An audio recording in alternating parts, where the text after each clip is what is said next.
Hi hello friends, Mamata ಕಿಚನ್ಗೆ ಸ್ವಾಗತ. ಇಂದಿನ recipe drum stick sambar ಅಂದರೆ ನುಗ್ಗೆಕಾಯಿ ಸಾಂಬಾರ್.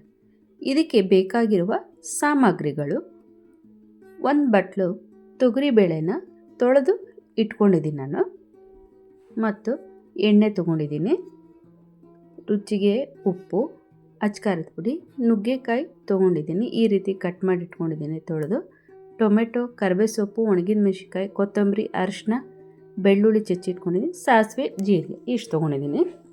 ಈಗ ಸ್ಟವ್ ಆನ್ ಮಾಡಿ ಒಂದು ಕುಕ್ಕರ್ ಇಟ್ಕೊಂಡಿದ್ದೀನಿ. ಅದಕ್ಕೆ ಒಂದು 6 ಗ್ಲಾಸಷ್ಟು ನೀರು ಹಾಕ್ಕೊಳ್ತಾ ಇದ್ದೀನಿ. ಇದು ಒಂದು 5-6 ಜನಕ್ಕೆ ಆಗೋಷ್ಟು ಸಾಂಬಾರನ್ನ ತೋರಿಸ್ಕೊಡ್ತಾ ಇದ್ದೀನಿ. ಈಗ ಒಂದು 6 ಗ್ಲಾಸ್ ನೀರು ಹಾಕಿದ್ದೀನಿ. ಇದಕ್ಕೆ ಇವಾಗ ತೊಗರಿಬೇಳೆನ ಸೇರಿಸ್ಕೊತಾ ಇದ್ದೀನಿ.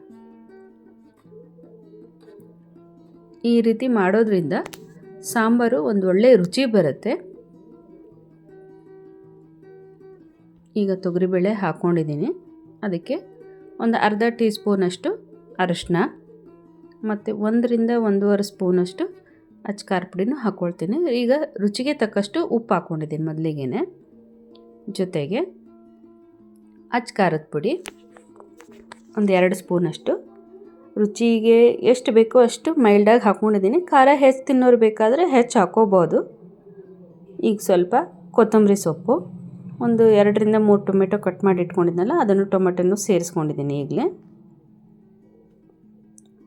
1 ಸ್ಪೂನಷ್ಟು ಅಡುಗೆ ಎಣ್ಣೆನೂ ಸೇರಿಸ್ಕೋತೀನಿ. ಈಗ ಕುಕ್ಕರ್ ಲಿಡ್ ಕ್ಲೋಸ್ ಮಾಡಿ ಒಂದು 3 ವಿಷಲ್ ಮಾಡ್ಕೊಳ್ತೀನಿ. ಅದನ್ನು ಈ ರೀತಿ ಮಾಡಿದ್ರೆ ಒಂದು ತುಂಬ ಟೇಸ್ಟಿ ಇರುತ್ತೆ. ನುಗ್ಗೆಕಾಯಿಗೂ ಉಪ್ಪು ಖಾರ ಎಲ್ಲ ಹಿಡಿಯುತ್ತೆ. ಕುಕ್ಕರ್ಗೆ ಒಮ್ಮೆ ಹಾಕಿಬಿಟ್ರೆ ನುಗ್ಗೆಕಾಯಿ ಎಲ್ಲ ಸ್ಮ್ಯಾಶ್ ಆಗಿ ಹೋಗ್ಬಿಡುತ್ತೆ. ಹಾಗಾಗಿ ಈ ರೀತಿ ಮಾಡಿ ತುಂಬ ರುಚಿಯಾಗಿ ಬರುತ್ತೆ ಸಾಂಬಾರು. ನೋಡಿ, ಈ ಕನ್ಸಿಸ್ಟೆನ್ಸಿಯಲ್ಲಿ ಬಂದಿದೆ. ಈಗ ನಾವೆಲ್ಲ ಹಾಕ್ಕೊಂಡು 3 ವಿಷಲ್ ಮಾಡ್ಕೊಂಡಿದ್ವಲ್ಲ, ಅದಕ್ಕೆ ಇವಾಗ ಆ ನುಗ್ಗೆಕಾಯಿನ ಸೇರಿಸ್ಕೊತೀನಿ. ತೊಳೆದು ಕಟ್ ಮಾಡಿ ಇಟ್ಕೊಂಡಿದ್ವಲ್ಲ ಅದನ್ನು ನುಗ್ಗೆಕಾಯಿನ ಸೇರಿಸ್ಕೊಂಡು ಒಂದು 5ರಿಂದ 8 ನಿಮಿಷ ನುಗ್ಗೆಕಾಯಿನ ಸಣ್ಣ ಫ್ಲೇಮಲ್ಲಿ ಇಟ್ಕೊಂಡು ನಾವು ಕುದಿಸ್ಕೊಳ್ಳೋಣ. ನೋಡಿ, ಈ ರೀತಿ ಕುಕ್ಕರ್ ಲಿಡ್ ಕ್ಲೋಸ್ ಮಾಡಬಾರ್ದು, ವಿಷಲ್ ಮಾಡಬಾರ್ದು, ಹಾಗೆ ಬೇಯಿಸ್ಕೋಬೇಕು ಅದನ್ನು. ಈ ಥರ ಈ ಕನ್ಸಿಸ್ಟೆನ್ಸಿಯಲ್ಲಿ ಬಂದಿರುತ್ತೆ. ಈಗ ನುಗ್ಗೆಕಾಯಿ ಎಲ್ಲ ಬೆಂದು ನುಗ್ಗೆಕಾಯಿಗೆ ಉಪ್ಪು ಖಾರ ಎಲ್ಲ ಹಿಡಿದಿರುತ್ತೆ. ಈಗ ಒಂದು ಪಾತ್ರೆಗೆ ಗ್ಯಾಸ್ ಮೇಲೆ ಒಂದು ಪಾತ್ರೆ ಇಟ್ಕೊಂಡಿದ್ದೀನಿ. ಒಂದು 2 ಟೇಬಲ್ ಸ್ಪೂನಷ್ಟು ಕುಸುಬೆ ಎಣ್ಣೆ ಹಾಕ್ಕೊಳ್ತಾ ಇದ್ದೀನಿ. ಇದು ಯಾವುದೇ ಥರದ ರಿಫೈನ್ಡ್ ಆಯಿಲ್ ಅಲ್ಲ. ಈಗ ಎಣ್ಣೆ ಕಾದಿದೆ. ಸ್ವಲ್ಪ ಸಾಸಿವೆ, ಜೀರಿಗೆ ಎರಡೂ ಹಾಕ್ತಾಯಿದ್ದೀನಿ.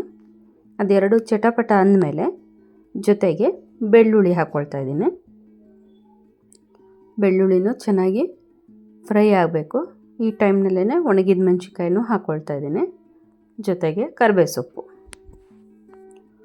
ಎಲ್ಲನೂ ಚೆನ್ನಾಗಿ ಲೋ ಫ್ಲೇಮಲ್ಲಿ ಇಟ್ಕೊಂಡು ಒಗ್ಗರಣೆನ ಫ್ರೈ ಮಾಡ್ಕೋಬೇಕು. ಈ ಥರ ಚೆನ್ನಾಗಿ ಒಗ್ಗರಣೆ ಆಗಿದೆ ಅಂತ ಗೊತ್ತಾದಾಗ ನೋಡಿ, ಈ ಥರ ಚೆನ್ನಾಗಿ ಒಗ್ಗರಣೆ ರೆಡಿ ಆಗಬೇಕು. ಅಂದರೆ ಬೆಳ್ಳುಳ್ಳಿ ಬೆಂದಿರಬೇಕು ಚೆನ್ನಾಗಿ. ಈ ಟೈಮ್ನಲ್ಲಿ ನಾವೇನು ಬೇಳೆ ಮತ್ತು ನುಗ್ಗೆಕಾಯಿ ಎಲ್ಲ ಹಾಕಿ ಬೇಯಿಸಿಟ್ಕೊಂಡಿದ್ವಲ್ಲ ಅದನ್ನು ಇದಕ್ಕೆ ಸೇರಿಸ್ಕೊಂಡು ಒಂದು 2 ಮಿನಿಟ್ಸ್ ಅಲ್ಲೇ ಬಿಟ್ಟು ಒಂದು ಕುದಿ ಬಂದ ಕೂಡಲೇ ತೆಗೆದುಬಿಡಬೇಕು. ಮೇಲೊಂದು ಸ್ವಲ್ಪ ಕೊತ್ತಂಬರಿ ಸೊಪ್ಪು ಹಾಕ್ಕೊಳ್ತಾ ಇದ್ದೀನಿ. ಈ ಥರ ನುಗ್ಗೆಕಾಯಿ ಸಾಂಬಾರು ರೆಡಿಯಾಗಿದೆ ನೋಡಿ. ಇಷ್ಟೇ ಸಾಕು. ಇದು ಒಂದು ಕುದಿ ಬಂದರೆ ಸಾಕು. ಈಗ ಒಂದು ಸರ್ವಿಂಗ್ ಬೌಲಿಗೆ ಸರ್ವ್ ಮಾಡಿದ್ದೀನಿ. ಬಿಸಿ ಬಿಸಿ ಅನ್ನಕ್ಕೆ ನುಗ್ಗೆಕಾಯಿ ಸಾಂಬಾರು ತುಪ್ಪ ಹಾಕೊಂಡು ತಿಂದರೆ ಅಷ್ಟು ಟೇಸ್ಟಿ ಇರುತ್ತೆ. ಇದೇ ಥರ ಮಮತಾ ಕಿಚನ್ನ ವೀಕ್ಷಿಸಿ. ಈ ರೆಸಿಪಿ ಒಮ್ಮೆ ಟ್ರೈ ಮಾಡಿ ನೋಡಿ ಹೇಗಿದೆ ಅಂತ ಕಮೆಂಟ್ ಮಾಡಿ. ನಿಮಗೆ ಈ ವಿಡಿಯೋ ಇಷ್ಟವಾದಲ್ಲಿ ಲೈಕ್, ಶೇರ್, ಸಬ್ಸ್ಕ್ರೈಬ್ ಮಾಡಿ. Thank you for watching this video.